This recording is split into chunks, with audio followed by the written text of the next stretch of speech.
आप सभी भाई और बहनों को जय मसीह। वीडियो स्टार्ट करने से पहले मैं आप लोगों से कुछ कहना चाहता हूँ कि आप लोग प्रभु यीशु का सुसमाचार को फैलाने में हमारी सहायता करें और मसीह लोगों में ज़रूर शेयर करें।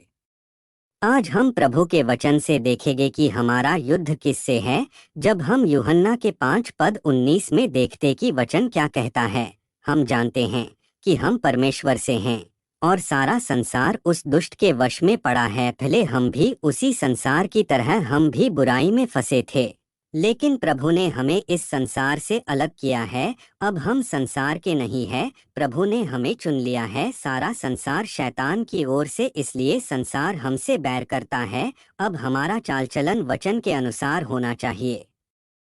और फिर देखेंगे यूहन्ना 15:19 में लिखा है, यदि तुम संसार के होते तो संसार अपनों से प्रेम रखता, परंतु इस कारण कि तुम संसार के नहीं वरन मैंने तुम्हें संसार में से चुन लिया है, इसलिए संसार तुमसे बैर रखता है। पहला बात यह कि हम संसार के नहीं है, इसलिए मसीहों को संसार के लोग बुरी बुरी बातें कहते हैं, लेकिन परमेश्वर का वचन कहता है कि धन्य है वह मनुष्य जो मेरे नाम से सताए जाते हैं।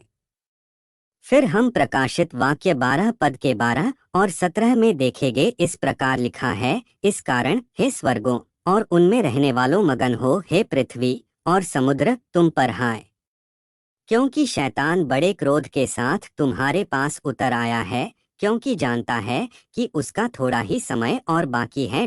तब अजगर स्त्री पर क्रोधित हुआ और उसकी शेष संतान से जो परमेश्वर की आज्ञाओं को मानते और यीशु की गवाही देने पर स्थिर हैं, लड़ने को गया। फिर हम इफिसियों 6:11, 12 और 13 में लिखा है कि परमेश्वर के सारे हथियार बांध लो कि तुम शैतान की युक्तियों के सामने खड़े रह सको, क्योंकि हमारा यह मल्लयुद्ध लहू और मांस से नहीं, परंतु प्रधानों से और अधिकारियों से और इस संसार के अंधकार के शासकों से और उस दुष्टता की आत्मिक सेनाओं से है जो आकाश में हैं। इसलिए परमेश्वर के सारे हथियार बांध लो कि तुम बुरे दिन में सामना कर सको और सब कुछ पूरा करके स्थिर रह सको।